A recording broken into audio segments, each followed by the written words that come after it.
The glorious freedom of the checked bag. Why you're wrong about carry-ons. Okay, let's just say it. You're being lied to. Fed a carefully cultivated myth about the effortless elegance of the carry-on. Everyone's chasing this fantasy of gliding through airports, a minimalist warrior armed with a single bag. But I'm here to tell you, they're wrong. Spectacularly, hilariously wrong. For years, I bought into it too. I suffered.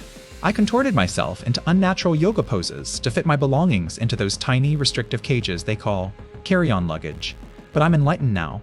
I've seen the light, and that light shines from the glorious, forgotten realm of the checked bag. Imagine, for a moment, freedom. Not just the freedom of travel, but the freedom from the tyranny of the carry-on. A life where you don't have to fight for overhead bin space, worry about accidental liquid explosions, or feel the judgmental stares of fellow passengers as you wrestle your bursting bag into a cramped aisle. I'm going to tell you a story about the quiet revolution that's happening in the world of air travel and why you should abandon the carry-on cult right now. The story is simple. It's about air travel.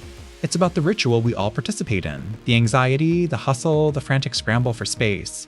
We've all been there.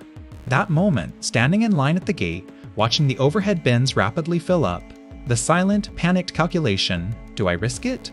Do I try to muscle my way in, hoping no one objects? Or do I resign myself to the back, knowing I'll be the cause of someone else's frustration? And the worst part? That smug satisfaction some people get from proclaiming their carry-on mastery as if they're somehow superior to the rest of us. It's performative minimalism, folks. A desperate attempt to signal that you're better, that you're more efficient, that you're somehow above the messy reality of travel.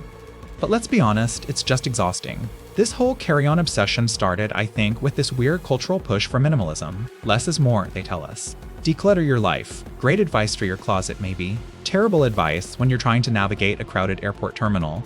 Suddenly, everyone's judging your luggage choices. You're supposed to be a lean, mean travel machine, not a person who might occasionally want to bring a full-size bottle of shampoo or, dare I say it, a book. The original story, the one I want to share with you, boils down to this. Someone dared to question the dogma. They dared to point out the obvious, checking a bag is better, and their reasoning wasn't some esoteric travel hack. It was simple, logical, and frankly, revolutionary. First, they talked about the freedom from carrying that bag everywhere. Think about it. Every bathroom break, every security checkpoint, every hurried dash to catch a connecting flight, you're wrestling with that bag. It's a constant, low-level anxiety. And let's not forget the sheer physical strain. I'm a relatively fit person, but lugging a bursting carry-on through a massive airport is not my idea of a relaxing vacation. Then there's the weight and liquid restrictions. Seriously, who decided that limiting us to 100 ml bottles of anything was a good idea? It's an unnecessary nuisance. And the constant worry about accidentally triggering a security alarm? Forget about it. A checked bag? You can pack practically anything you want, within reason, of course. And the weight allowances? Usually much more generous. Finally, the overhead bin wars. The constant battle for precious real estate. It's a microcosm of society, a petty, pointless conflict fueled by a sense of entitlement.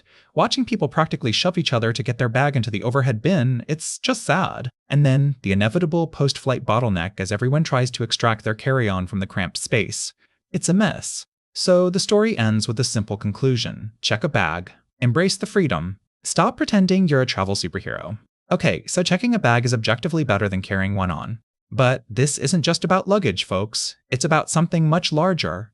It's about our relationship with consumerism, with the relentless pressure to be efficient, and with the performative aspects of modern life. The carry-on obsession is a symptom of a deeper problem, a culture that values appearances over practicality, minimalism for the sake of signaling, rather than genuine simplicity. Think about it. How many of us buy things we don't need, just to project an image of success or sophistication?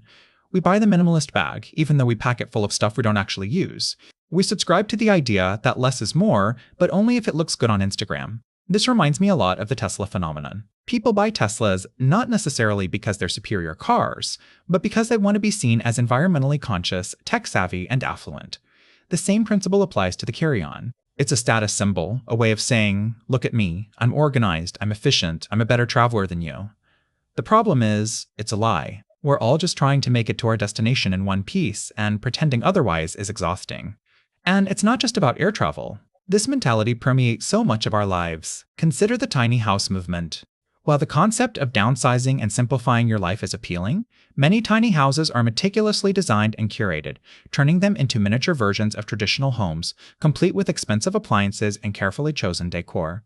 It's minimalism for the privileged, a way of signaling that you're above the clutter and chaos of modern life. In both cases, the aesthetic trumps the function.